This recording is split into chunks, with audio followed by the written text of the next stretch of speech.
जय मसीह की मसीह में मेरे प्यारे भाई और बहनों, मैं आपका भाई सूरज हमेशा की तरह आप सभी को सत्य की खोज में स्वागत करता हूं। तो चलिए हम शुरू करते हैं हमारे आज के बाइबल अध्ययन।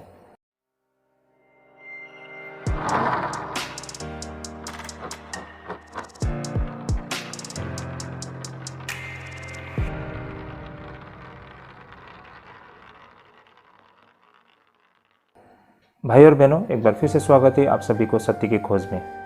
आज का जो हमारा बाइबल अध्ययन करने का रहेगा रोमियो को पत्री 14 अध्याय 17 से लेकर 20 पद तक में। काफ़ी रोचक विषय रहेगा भाई और बहनों, अंत तक बने रहिएगा। और इससे पहले के जितने भी हमारे बाइबल अध्ययन है आप हमारे प्लेलिस्ट से देख सकते हैं।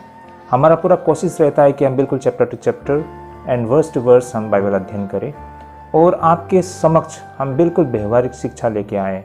और हमारा पूरा कोशिश रहता है कि जो बाइबल से संबंधित सत्य और तथ्य है उसे हम बिल्कुल सरल भाषा में आपके समक्ष रख पाए। तो चलिए भाई और बहन, हम शुरू करते हैं हमारे आज के अध्ययन को। हमारा आज का जो अध्ययन करने का रहेगा, जैसे मैंने कहा, रोमियो को पत्री 14 अध्याय 17 से लेकर 20 पद तक में, और विषय रहेगा ईसाई स्वतंत्रता का दुरुपयोग। भाई और बहनों, हम जैसे ही प्रभु में आते हैं हमें उन सारी चीज़ों से छुटकारा मिलती है, उस बंधन से छुटकारा मिलती है और हम स्वतंत्र हो जाते हैं। लेकिन स्वतंत्रता का मायने क्या है और इसे हम आज किस तरह दुरुपयोग कर रहे हैं, इससे आज हम समझने जा रहे हैं। भाई और बहनों, ये नई बातें नहीं है, क्योंकि आज जो हम अध्ययन कर रहे हैं ये आज से लेकर 2000 साल पुरानी बातें हैं, जब प्रेरित पौलुस ने अपनी व्यवहारिक सलाह रोम के कलीसिया को दी थी। और उसी से संबंधित आज का जो हमारा अध्ययन है, जहाँ पर हम मसीह स्वतंत्रता का दुरुपयोग करते हुए हम देख पाते हैं, और आज के संदर्भ में भी इसे हम समझने के लिए पूरी प्रयास करते हैं। तो भाई और बहनों, चलिए हम शुरू करते हैं हमारे आज के अध्ययन को। सबसे पहले हम वचन को पढ़ लेते हैं। तो यहाँ पर वचन इस प्रकार लिखा है, क्योंकि परमेश्वर का राज्य खाना पीना नहीं परंतु धर्म और मिलाप और वह आनंद है। भाई और बहनों, यहाँ पर आप लोग साफ साफ देख पाते हैं क्या कहा गया है कि क्योंकि परमेश्वर का राज्य खाना पीना नहीं परंतु धर्म और मिलाप और आनंद है। भाई और बहनों, हमें से बहुत लोगों को ऐसा लगे कि इसमें कौन सी बड़ी बातें हैं। हम सब जानते हैं कि परमेश्वर का राज्य खाना पीना नहीं है, बल्कि धर्म मिलाप और इनमें उन सारी चीज़ों को हम देख पाते हैं। लेकिन हकीकत ये है कि जो बातें यहाँ पर बताई गई है इसके बिल्कुल विपरीत हम आज के जीवन में हम देख पाते हैं। आइए भाई और बहन, इसे हम आगे समझेंगे। पहले हम वचन को पूरी तरह पढ़ लेते हैं। मैं फिर से एक बार पढ़ना चाहूँगा। 14 अध्याय 17 से लेकर 20 पद में जैसा लिखा है, क्योंकि परमेश्वर का राज्य खाना पीना नहीं परंतु धर्म और मिलाप और वह आनंद है, जो पवित्र आत्मा से होता है। और जो कोई इस रीति से मसीह की सेवा करता है वो परमेश्वर को भाता है और मनुष्य में ग्रहण योग्य ठहरता है। इसलिए हम उन बातों का प्रयत्न करें जिनसे मेल मिलाप और एक दूसरे का सुधार हो। भोजन के लिए परमेश्वर का काम न बिगाड़। सब कुछ शुद्ध तो है, परंतु उस मनुष्य के लिए बुरा है जिसको उसके भोजन करने से ठोकर लगती है। ओके, आमेन। भाई और बहनों, आज के विषय में या फिर आज के विषय के तहत हमें ये समझना पड़ेगा कि ईसाइयों को अपनी निजी राय के कारण किसी और के लिए परेशानी के कारण नहीं बनना चाहिए। उन्हें यह नहीं सोचना चाहिए कि भोजन और पेय परमेश्वर का राज्य से अधिक महत्वपूर्ण है, क्योंकि परमेश्वर का राज्य का सदस्य बनना खाने पीने के विषय में नहीं है। और साथ ही परमेश्वर का राज्य का सदस्य बनना ना कि खाने पीने से संबंधित है, बल्कि यह परमेश्वर के साथ सही संबंध में होना होता है। भाई और बहनों, ये बातें हम उस समय के कलीसिया में भी देख पाते थे, है ना, क्योंकि लोग परमेश्वर के सेवकाई के नाम पर वो सांसारिक चीज़ों पर ध्यान दे रहे थे, अपनी सारी अभिलाषाओं पर वो ध्यान दे रहे थे। और इनफैक्ट आज के समय में भी हम यही कुछ आज के मंडली में भी हम देख पाते हैं। लोग परमेश्वर की सेवा के नाम पर कलीसिया में ऐसा कुछ कर बैठते हैं जो बिल्कुल परमेश्वर के आज्ञा और इन सारे सिद्धांतों से बिल्कुल विपरीत है। कलीसिया में आजकल सही मायने में पवित्र आत्मा का कार्य होते हुए नहीं देख पा रहे हैं, क्योंकि लोग पवित्र आत्मा की खोज में नहीं है, परमेश्वर की खोज में नहीं है, सत्य की खोज में नहीं है। यही कारण कलीसिया में उदासी छाया हुआ है और लोग आज कलीसिया में वो खुशी और आनंद को नहीं पा रहे हैं। यही कारण लोग अपने बीच में वो एनवायरनमेंट को बनाए रखने के लिए कुछ ऐसे कार्यक्रम रखते हैं, विशेष करके एंटरटेनमेंट प्रोग्राम रखते हैं चर्च में। जैसे कि बहुत समय में चर्च में हम देख पाते हैं कि लोग स्पोर्ट्स ऑर्गेनाइज कर रहे हैं। इनफैक्ट फैंसी आइटम ना, fancy dress competition, fashion show तक भी चर्च के कलीसिया में लोग रख रहे हैं। स्पेशली क्रिसमस न्यू ईयर के अवसर पर करने के लिए कुछ नहीं, ये सारी चीज़ कर रहे हैं। खाना पीना, ये सारी चीज़ तैयार कर रहे हैं। लोग चर्च आते हैं, उन्होंने आज क्या शिक्षा पाई है, कौन सी वचन सुनी है, उसकी उन्हें कोई समझ नहीं है, उनको इसकी कोई याद नहीं है।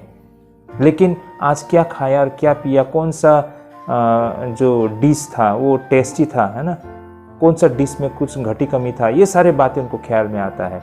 इनफैक्ट लोग इतना व्यस्त होते हैं कि इन सारी चीज़ों को लेकर, जो असल में वो लोग चर्च कंपाउंड में या प्रभु की सेवा के नाम पर अगर वो 5 घंटा वहाँ बिताते हैं तो हार्डली आधा घंटा वो परमेश्वर का नाम लेते होंगे और बाकी 4.5 घंटा वो दूसरे कार्यक्रम में व्यस्त रहते हैं, जो सीधे तौर पर आत्मिक सेवा से संबंधित नहीं होती है भाई और बहनों। तो ये सब चीज़ आज हम देख पा रहे हैं, और ये चीज़ उस समय के कलीसिया में भी हम देख पाते थे, और इनफैक्ट आज के कलीसिया में भी ये और भी मतलब मजबूती से हम ये सारी चीज़ों को देख पा रहे हैं। तो इस तरह भाई और बहनों, परमेश्वर का राज्य के सदस्य बनना ना कि खाने पीने से संबंधित है, बल्कि यह परमेश्वर के साथ सही संबंध में होना होता है।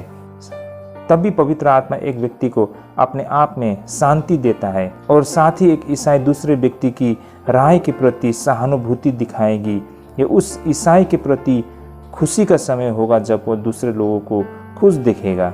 भाई और बहनों, आगे हम 19 पद में प्रेरित पौलुस ने खुद को हम शब्द में शामिल किया है। भाई और बहनों, एक बार फिर से हम पढ़ लेते हैं 14 अध्याय 19 पद, जैसे कि यहाँ लिखा है, इसलिए हम उन बातों का प्रयत्न करें जिससे मेल मिलाप और एक दूसरे का सुधार हो। जैसे कि यहाँ पर प्रेरित पौलुस खुद को यहाँ पर शामिल करते हुए कहते हैं कि हम उन बातों का प्रयत्न करें, ऐसा कहा गया है ना। तो ये हम कहने से आप और हम भी यहाँ पर जुड़ जाते हैं। कहने का तात्पर्य है, ईसाइयों को ईसाई आस्था को मजबूत बनाने के लिए हर संभव प्रयास करना चाहिए। एक ईसाई को ऐसा कुछ भी नहीं करना चाहिए जिससे दूसरे ईसाई को पाप करना पड़े। प्रेरित पौलुस ने शराब के साथ साथ मांस का भी उल्लेख किया है, जो हम आने वाले अध्ययन में हम देख पाएंगे। कई ईसाई सामाजिक अवसरों पर थोड़ा थोड़ा शराब पीने के लिए स्वतंत्र महसूस किया करते हैं। भाई और बहनों, हम में से बहुत सारे लोग ऐसा हम देख पाते हैं ना कि क्योंकि वो संसार के दूसरे लोगों से भी जुड़े हुए हैं ना, समाज से जुड़े हुए हैं, तो किसी फंक्शन में जाना होता है, किसी पार्टी में जाना होता है, तो वहाँ पर आजकल आप सब जानते हैं जब पार्टी कहते हैं तो वहाँ पर शराब, है ना, दारू, सिगरेट, ये सारी चीज़ चलता है।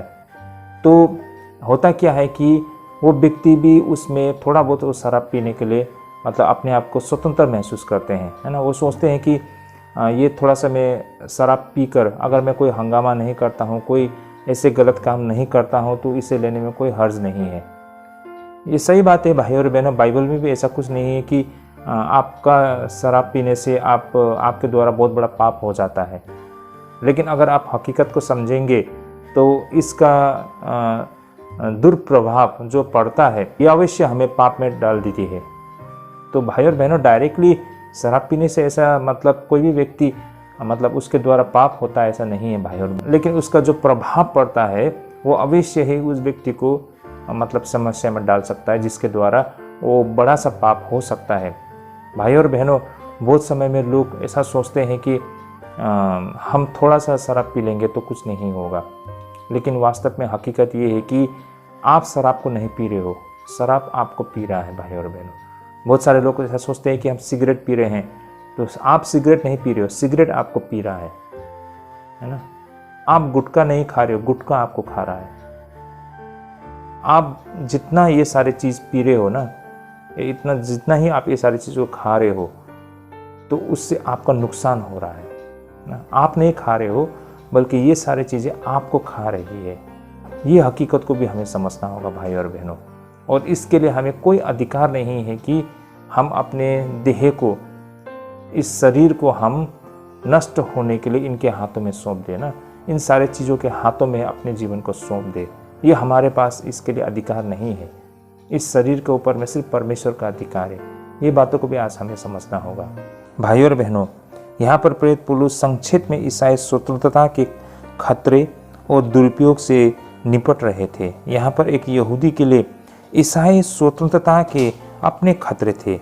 अपने पूरे जीवन में वह अनेक नियमों और विनियमों से घिरा हुआ था। कहने का मतलब उस जमाने के जो ईसाई थे, है ना, वे अभी अभी यहूदी मत से आए थे।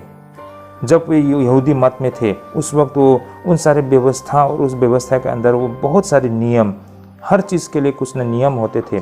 उस नियम को वो हमेशा पालन किया करते थे। बहुत सी ऐसी चीज़ें अशुद्ध थी और बहुत सी चीज़ें शुद्ध मानी जाती थी। इनमें बहुत सारे जानवर शायद न खाए जाए और बहुत से शुद्ध नियमों का पालन किया जाना चाहिए। अब जब ये सारे यहूदी ईसाई धर्म में आए तो उन्हें पाया कि सभी छोटे मोटे जो ये सारे नियम और कानून व्यवस्था थी एक ही झटके में समाप्त कर दिए गए हैं। और इस तरह खतरा यहाँ पर यह था कि वह ईसाई धर्म की व्याख्या भी बिल्कुल वैसा ही करने के लिए स्वतंत्र थे जैसा वो चाहते थे। कहने का तात्पर्य भाई और बहनों, हम सीमा पार कर बैठते हैं। जिस तरह उस समय जो यहूदी लोग थे व्यवस्था के अधीन थे और उस व्यवस्था के अधीन बहुत सारे ऐसे नियम थे, हर चीज़ को लेकर नियम थे और उन सारे नियम को वो बारीकी से पालन किया करते थे। लेकिन जैसे ही वे ईसाई धर्म में आए तो भाई और बहनों एक ही झटके में वो सारे व्यवस्था, वो नियम कानून सब खत्म हो गए, है ना। अब वो स्वतंत्र थे उन सारी चीज़ों से। लेकिन हकीकत ये था कि भाई और बहनों, परमेश्वर ने जो व्यवस्था दी थी उन यहूदियों को, उससे कहीं ऊंचा व्यवस्था कह सकते हैं ना, कहीं ऊंचा सिद्धांत अब परमेश्वर ने मनुष्य को दी है। बेशक वे सारे व्यवस्था, वो नियम कानून से वो व्यक्ति आज़ाद है, लेकिन भाई और बहनों उसके आज़ादी, उसके द्वारा परमेश्वर की महिमा होनी चाहिए थी। लेकिन अनफॉर्चुनेटली लोगों ने उस आज़ादी को, इस स्वतंत्रता का गलत मायने लगाया भाई और बहनों, है ना। अब वे लोग मन मर्जी करना शुरू कर दिए। उन्होंने अपना व्याख्या की हर चीज़ों को लेकर और जिसको जो समझ में आया वही करने लगे। भाई और बहनों, ये चीज़ आज के समय में भी हम विश्वासियों में देख पाते हैं ना। आज से पहले वे मान लीजिए हिंदू धर्म में थे, उस समय वो उपवास बैठते थे, है ना, वो बहुत सारे नियम कानून को पालन करते थे, बहुत सारी चीज़ वो खाते हैं, बहुत सारी चीज़ वो नहीं खाते हैं। जैसे ही वो विश्वास में आते हैं ऐसा लगता है कि मतलब वो आज़ाद हो गए हैं और जो चाहे वो कर सकते हैं। और यही कारण आज देख पाते हैं कि दुनिया में सच्चे परमेश्वर का आराधना करने वाले लोग सही मायने में ईसाई लोग हैं, है ना। ईसाई लोग ही सही मायने में परमेश्वर के बारे में सबसे ज़्यादा जानते हैं और सबसे ज़्यादा परमेश्वर के निकट भी है। और परमेश्वर का अनुग्रह और आशीष को विश्वासियों ने आज के समय में भी अनुभव किया अपने जीवन में। लेकिन अनफॉर्चुनेटली देखा जाए तो ईसाई लोग ही सबसे ज़्यादा लापरवाह हैं दुनिया में, है ना। परमेश्वर को लेकर सबसे ज़्यादा लापरवाह। जहाँ पर वो कोई साफ सफाई मतलब मेंटेन नहीं करते हैं ना, एक जो ड्रेस कोड होते हैं वो मेंटेन करना छोड़ दिया है। खान पीन से लेकर उसका जो व्यवहार इतना मतलब लापरवाह मनमर्जी हो गया है, जिस वजह से आज वे लोग फिर से एक बार परमेश्वर से दूर होते हुए हमको देख पाते हैं। जितना वो परमेश्वर के निकट आए, लेकिन उनके इस व्यवहार के कारण उतना ही वो परमेश्वर से दूर भी चले गए हैं। कहने का मतलब आज देखिए, सबसे ज़्यादा मतलब बिंदास, लापरवाह, मतलब कोई अकाउंटेबल नहीं है, अपने मर्जी के खुद मालिक, ये रवैया हम क्रिश्चियन में दिखाई पड़ता है। चर्च आते हैं, ऐसे कपड़े लगा के आते हैं जो उसको देखने के लिए भी मतलब बुरा लगता है ना। मतलब इतना मतलब जिसे आज लोग मॉडर्न ड्रेस बोलते हैं, है ना, मतलब पूरे अपने शरीर के अंग को दिखा कर आते हैं। चर्च के अंदर में ऐसे चीज़ खाकर बैठे हैं जो उसे पवित्र परमेश्वर से दूर ले जाती है। और वो इस तरह से लोगों के साथ व्यवहार करते हैं ना, उनका जो आचरण होता है, उसका जो व्यवहार होता है, वो बिल्कुल सभ्य नहीं लगता है भाई और बहनों। तो भाई और बहनों, हम ईसाइयों को तो और भी गंभीर और एक अच्छा उदाहरण बनने के जगह में बिल्कुल हम विपरीत लगते हैं। और ऐसे हालत में अगर आप परमेश्वर की महिमा करते हैं तो मतलब दिखने में उसको इतना सही भी नहीं लगता है। तो भाई और बहनों, हर चीज़ का एक सीमा होता है, उसे हमें क्रॉस नहीं करना चाहिए। हम स्वतंत्र हैं, लेकिन किस चीज़ से हैं, मतलब ना किस चीज़ से हमने स्वतंत्रता प्राप्त की है, इसके मायने क्या इसे हम समझने की बहुत आवश्यकता है। स्वतंत्रता का मायने ये नहीं है कि आप जो चाहे वही करेंगे, जो चाहे वो खाएंगे, जो चाहे लगाना चाहते हैं वही लगाएंगे, है ना, ऐसा नहीं है भाई और बहनों। स्वतंत्रता उसे उसके बीमारी से मिली है, उसके वो पाप के बंधन से उसे छुटकारा मिली है ना। मतलब ऐसे कहे तो बहुत सारे चीज़ है, उन सारी चीज़ों से उसे स्वतंत्र मिली है। अब वो स्वतंत्र है तो अब उससे आगे से उसे परमेश्वर की आराधना में अपने जीवन को लगाना चाहिए, ना कि इस स्वतंत्रता का मायने ये है कि परमेश्वर से ही वो दूर चले जाए। हमें ये याद रखना चाहिए कि ईसाई स्वतंत्रता और ईसाई प्रेम साथ साथ चलती है। हमें इस सच्चाई को मजबूती से पकड़ना चाहिए कि ईसाई स्वतंत्रता और भाईचारा के प्रेम एक साथ बंधे हैं। यहाँ पर प्रेरित पौलुस अपने लोगों को यह याद दिलाते हैं कि ईसाई धर्म में जो पसंद है उससे खाना और पीना मात्र शामिल नहीं है, बल्कि इसमें 3 एक ऐसे महान चीज़ें शामिल है जिनमें से सभी मूलतः निस्वार्थ चीज़ें हैं। भाई और बहनों, आइए हम इसे एक एक करके अध्ययन करते हैं। लेकिन इससे पहले मैं फिर से एक बार यहाँ पर ये बातें कहना चाहता हूँ, जैसे कि यहाँ पर बताया गया है ना 14 अध्याय 17 पद में, क्योंकि परमेश्वर का राज्य खाना पीना नहीं परंतु धर्म और मिलाप और वह आनंद है कहा गया है ना। तो आज हम परमेश्वर में आने का हमारा मकसद ये शारीरिक अभिलाषा को पूरा करना नहीं है, है ना। जैसे कि यहाँ पर बताया गया ना, परमेश्वर का राज्य खाना पीना नहीं, मतलब सिर्फ अपनी अभिलाषाओं को पूरा करना नहीं है, परंतु धर्म, मिलाप और वह आनंद है। हमारे प्रतिदिन के विश्वासी जीवन में अगर धार्मिकता, मिलाप और आनंद, और अगर हम वो एब्सेंस है ना, अगर ये सारी चीज़ हमारे जीवन में नहीं है तो हम कतई ये नहीं कह सकते हैं कि हम एक विश्वासी जीवन को जी रहे हैं। भाई और बहनों, आइए इसे हम समझने जाते हैं। पहला तो यहाँ पर धार्मिकता से जुड़ी हुई है। परमेश्वर की स्वतंत्रता हमें परमेश्वर की धार्मिकता से इसे जोड़कर हम देख पाते हैं, और इसमें मनुष्यों और परमेश्वर को वो सब कुछ देना शामिल है जो उनका है। ईसाई जीवन में किसी भी अपने मित्र के प्रति मिलने वाली पहली चीज़ है सहानुभूति और विचारशीलता, क्योंकि जिस क्षण हम ईसाई बन जाते हैं दूसरे व्यक्ति की भावनाएं हमारी अपनी भावनाएं से अधिक महत्वपूर्ण हो जाती है, क्योंकि ईसाई धर्म का अर्थ है दूसरों को अपने और स्वयं को अंतिम स्थान पर रखना है। भाई और बहनों, तो इस तरह भाई और बहनों, है ना, जब हम मसीह में आ जाते हैं तो हमारा जीवन एक धार्मिक जीवन बन जाते हैं ना। धार्मिकता का मतलब दूसरों के बारे में सोचना, मतलब दूसरों के बारे में ये सोचना कि उसने अगर या मतलब खाया कि नहीं खाया ना, उसके पास है कि नहीं है, उसकी ज़रूरत। ये नहीं है कि मेरे को मिल गया और मैं खुश हूँ, मैं आनंदित हूँ, दूसरों भाड़ में जाए वो उसकी बात है, मुझे पता नहीं है, प्रभु ने मुझे बहुत आशीष किया है इसके लिए मैं आनंदित हूँ। ये नहीं है भाई और बहनों। एक सच्चा विश्वासी ये हमेशा वो कंसर्न रहता है कि उसके आसपास के लोग ना, उसके अड़ोसी पड़ोसी, उसके मंडली के लोग, हर किसी को बराबर मिला है कि नहीं मिला है। कुछ लोग होते हैं ना सिर्फ अपने बारे में सोचने वाले लोग, उसे मिल गया तो बस सब कुछ ठीक है, अगर उसे नहीं मिला तो वो शोर शराबा करेंगे। लेकिन एक सच्चा विश्वासी वो देखता है कि सबको मिला कि ही नहीं मिला, है ना, सारे लोग सुरक्षित है कि नहीं है, सब लोग खुश है कि नहीं है, मेरे घर में खुशी है, आनंद है, शांति है बोलकर मतलब दूसरे के घर में जो भी हो उससे मुझे कोई फर्क नहीं पड़ता है। ऐसा रवैया ईसाइयों का नहीं होता है। अगर आप सचमुच धार्मिक है तो धार्मिक का मतलब सिर्फ मतलब दूसरों को खिलाना पिलाना मात्रा नहीं है, बल्कि दूसरों के बारे में सोचना, है ना, दूसरों को लेकर कंसर्न होना, ये अत्यंत ज़रूरी है। इसलिए दूसरों की खुशी में खुश होना और दूसरों के दुख भरे समय पर आपको भी दुखी होना, ये है धार्मिकता भाई और बहनों।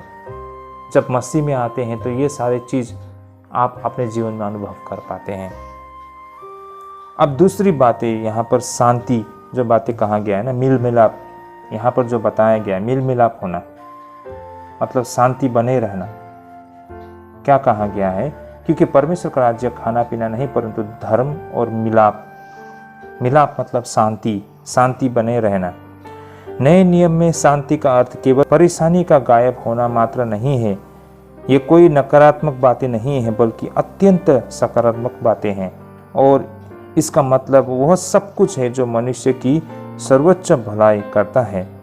स्वयं यहूदी भी अक्सर मानते थे कि शांति मनुष्य और मनुष्य के बीच सही संबंधों की स्थिति के रूप में देखा जाती है।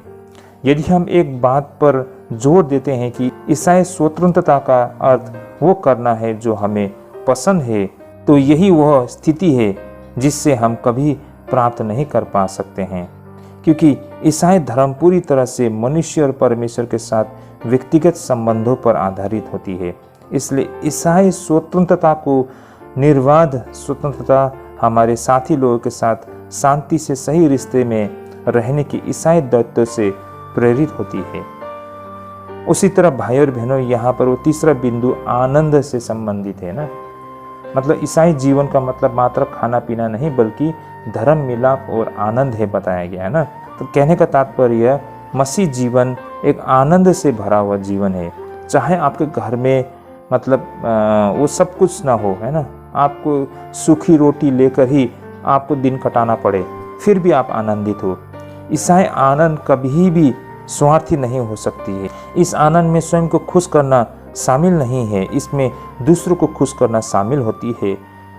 तथाकथित खुशी जिसने किसी और को तनाव किया हो वो ईसाई नहीं होगी। यही कारण यदि कोई व्यक्ति खुशी की तलाश में किसी दूसरे के लिए आहत हृदय और घायल विवेक रखता है तो उसकी खोज का अंतिम क्षण खुशी नहीं बल्कि दुख होगा। ईसाई आनंद व्यक्तिवादी नहीं है बल्कि यह अनुयाश्रित यानी कि इंडिपेंडेंट है। एक ईसाई को खुशी तभी मिलती है जब वो दूसरे को खुशी देता है, भले ही इसके लिए उसे व्यक्तिगत सीमा को पार क्यों न करना पड़े। भाई और बहनों, आप यहाँ तक समझ पा रहे होंगे। इस तरह भाई और बहनों, जब कोई व्यक्ति इस सिद्धांत का पालन किया करता है तो वह मसीह का दास बन जाता है। यहाँ पर मामले के सार को हम देख सकते हैं ना। मसीह स्वतंत्रता का अर्थ है कि हम वो करने के लिए बिल्कुल तैयार है जो हमें पसंद नहीं है बल्कि जो मसीह को पसंद है। मसीह के बिना मनुष्य अपनी आदतों, अपनी खुशी और अपने भोग विलास का गुलाम है। वो वास्तव में वो नहीं कर रहा है जो उसे पसंद है, वो वही कर रहा है जो चीज़ें उसे अपनी पकड़ में रखती है और उससे ऐसा करवाती है। एक बार जब मसीह की शक्ति उसमें प्रवेश कर जाती है तो वह स्वयं का स्वामी बन जाता है और तभी और केवल तभी वास्तविक स्वतंत्रता उसके जीवन में प्रवेश करती है। जब तक भाई और बहनों हम इन सारे शारीरिक अभिलाषाओं के अधीन में हैं, हम अभी भी स्वतंत्र नहीं हैं।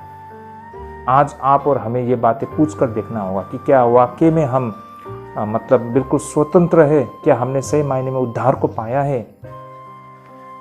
आज भी अगर हम मतलब उन बीमारियों के अधीन में हैं, आज भी हम उन बुरे स्वभाव के अधीन में हैं, है ना, हम आज भी सिगरेट को नहीं छोड़ पा रहे हैं, हम गुटखा, पान, तंबाकू को छोड़ नहीं पा रहे हैं, हम शराब को छोड़ नहीं पा रहे हैं, हम क्या बोलते हैं उससे, एडल्ट्री, है ना, ये सारे शारीरिक अभिलाषाओं को हम छोड़ नहीं पा रहे हैं, हम ऊंचे पद को छोड़ नहीं पा रहे हैं, पैसे का लालच को छोड़ नहीं पा रहे हैं। तो भाई और बहनों, आप कैसे कह सकते हैं कि आपने उद्धार को पाया है? कैसे आप कह सकते हैं कि आप स्वतंत्र है? मसीह ने आपको छुटकारा दिलाया है, आप कैसे बोल पाएंगे जबकि आज अब भी इन सारी चीज़ों के अधीन है? मसीह तो हमें इन सारे भ्रष्ट स्वभाव से हमें छुटकारा दिलाने के लिए हमारे बीच में आए हैं ना, हमें उस पाप से छुटकारा दिलाने के लिए हमारे बीच में आए हैं। लेकिन आज भी आप उसी पाप के अधीन में हैं, तो आप कैसे बोल सकते हो कि आपने उद्धार को पाया है? भाई और बहनों, भाई और बहनों, यहाँ पर हमने परमेश्वर की उस स्वतंत्रता का दुरुपयोग किया है। प्रभु ने हमें छुटकारा दी है, लेकिन फिर भी हम अपने अभिलाषा के लिए उन सारी चीज़ों को अपने साथ हम रखना चाहते हैं। हम सोचते हैं कि ये मेरी मर्जी है, मैं जो चाहूँगा मैं करूँगा, मेरे को जो पसंद है मैं वही करूँगा। यही कारण भाई और बहनों, एक बार जब मसीह की शक्ति उसमें प्रवेश कर जाती है तो वह स्वयं का स्वामी बन जाता है, और तभी और केवल तभी वास्तविक स्वतंत्रता उसके जीवन में प्रवेश कर पाती है। यानी कि जब वो पवित्र आत्मा से भरिपूर्ण होता है, तभी वो उन सारे भ्रष्ट चीज़ों को इनकार करने के लिए उसमें वो शक्ति होती है। ऐसा नहीं है कि हमारे अंदर के जो भ्रष्ट स्वभाव, जैसे ही हम यीशु मसीह को अपना उद्धारकर्ता मान लेते हैं, ये अपने आप गायब हो जाएगी, बल्कि पवित्र आत्मा हमें वो शक्ति प्रदान करती है ना, वो प्रेरणा देती है कि हम इन सारी चीज़ों को इनकार कर सके। लेकिन करना तो हमें ही होता है ना, हमें ही लड़ना होता है। परमेश्वर हमें वो शक्ति देती है, इसे ही तो गवाही कहा जाता है ना। वरना हम कुछ भी नहीं करेंगे, सब कुछ प्रभु कर देंगे, तो फिर गवाही कहाँ गवाही रहेगा, आपका बलिदान का कोई मायने नहीं रहेगा ना। तो भाई और बहनों, बलिदान हमें देना पड़ेगा, है ना। इन सारी चीज़ों से हमें लड़के उस पर हमें विजय प्राप्त करना पड़ेगा, हमारे भ्रष्ट स्वभाव के ऊपर विजय प्राप्त करना पड़ेगा, तभी हम स्वतंत्र हो पाएंगे, तभी हमारा गवाही को गवाही कहा जाएगा, है ना, तभी हम परमेश्वर को संतुष्ट कर पाएंगे। इस तरह भाई और बहनों, 19 पद में प्रेरित पौलुस संगति के भीतर ईसाई लक्ष्य निर्धारित करके समाप्त करता है। 19 पद में भाई और बहनों, 14 अध्याय 19 पद में क्या कहा गया है? इसलिए जब उन बातों का प्रयत्न करें जिनसे मेल मिलाप और एक दूसरे का सुधार हो। भाई और बहनों, 19 पद में प्रेरित पौलुस उन संगति के भीतर ईसाई लक्ष्य निर्धारित करके समाप्त करते इन बातों को, जैसे कि शांति का उद्देश्य संगति में सदस्य एक दूसरे के साथ सही संबंध में रहे। एक चर्च जहां कलह और विवाद, झगड़े और कड़वाहट, विभाजन और उल्लंघन हो, उस चर्च का होना बेमायने होती है। दूसरा, ईसाइयों का मंडली का उद्देश्य एक इमारत के रूप में कलीसिया की तस्वीर नए नियम में दिखाई पड़ती है, जैसे कि कलीसिया के सदस्य उस इमारत के पत्थर की तरह है। यही कारण जो कोई भी कलीसिया के ताने बाने को ढीला करना चाहता है वो परमेश्वर के विरुद्ध हो जाता है, और उसी तरह जो कोई भी उन चीज़ों को मजबूत और अधिक सुरक्षित बनाना चाहता है वो परमेश्वर की ओर से। लेकिन त्रासदी की ये बातें हैं कि कई मामले में ये छोटी मोटी महत्वहीन बातें हो जाती है जो भाई और बहनों की शांति भंग कर देती है। भाई और बहनों, चर्च में एक नए युग का उदय होगा यदि हम याद रखें कि हमारे अधिकार हमारे दायित्वों से बहुत कम महत्वपूर्ण है। लेकिन ईसाई स्वतंत्रता का गलत अर्थ निकालना हमेशा एक अपराध है, क्योंकि यह भाइयों और बहनों के दिल और विवेक को दुखी पहुंचाता है। यही कारण जब तक कोई चर्च ऐसे लोगों का समूह न हो जो प्रेम से एक दूसरे का सम्मान करते हो, वो चर्च ही नहीं है भाई और बहनों। तो भाई और बहनों, ये था हमारा आज का पहला विषय, ईसाई स्वतंत्रता का दुरुपयोग। इस अध्ययन से हम जो समझ पाते हैं कि ईसाइयों को अपनी निजी राय के कारण किसी और के लिए परेशानी का कारण नहीं बनना चाहिए। उन्हें यह नहीं सोचना चाहिए कि भोजन और पेय परमेश्वर के राज्य से कहीं अधिक महत्वपूर्ण है, क्योंकि परमेश्वर का राज्य का सदस्य बनना खाने पीने के विषय में नहीं है, और साथ ही परमेश्वर का राज्य का सदस्य बनना ना कि खाने पीने से संबंधित है, बल्कि यह परमेश्वर के साथ सही संबंध होना होता है। तभी पवित्र आत्मा एक व्यक्ति को अपने आप में शांति प्रदान करती है। इस तरह एक विश्वासी अन्य लोगों के साथ शांति और संतुष्ट रिश्ता रखने में सक्षम हो पाएगा, और साथ ही एक ईसाई दूसरे व्यक्ति की राय के प्रति सहानुभूति दिखाएगी। यह उस ईसाई के प्रति खुशी का समय होगा जब वो दूसरे लोगों को खुशी देगा। भाई और बहनों, मंडली में, है ना, एक मंडली में हम आपस में विश्वासी लोग तभी मतलब एक दूसरे के साथ बने रह पाते हैं जब हम इन सारे सिद्धांतों को हम पालन करते हैं। अगर वरना हर कोई अपने मनमर्जी करना शुरू कर देगा तो भाई और बहनों, वो व्यक्ति कलीसिया को तोड़ने वाला व्यक्ति बन जाएगा। तो भाई और बहनों, ये था हमारा आज का विषय, ईसाई स्वतंत्रता। जो परमेश्वर ने हमें स्वतंत्रता दी है, इसका दुरुपयोग हमें नहीं करना चाहिए, बल्कि इसे हमें समझने के लिए प्रयास करना चाहिए। तो देखिए भाई और बहनों, हमारा जीवन किस तरह बदलता है। तो ये था हमारा आज का पहला विषय। आई होप इस विषय के द्वारा हम सबको ढेरों आशीष पहुंची है। होपफुली आप सभी को अच्छा लगा हो। अगर आप सभी ने इसको एंजॉय किया है, आप सभी को अच्छा लगा है, समझ में आती है, जरूर इसे शेयर कीजिए ताकि सब तक ये सच्चाई और तथ्य पहुंच सके। तो भाई और बहनों, आज के लिए हमारा अध्ययन यहीं तक है। अगले रविवार मिलते हैं। फिलहाल के लिए हम यहीं पर स्थगित करते हैं। हमने जो सुना है, परमेश्वर हम सबको ढेरों आशीष करे। परमेश्वर भी आप सभी को ढेरों आशीष करे और अगुवाई करे। और अगले हफ्ते हम फिर से मिलेंगे। तब तक आप सभी अपना ख्याल रखें। जय मसीह की।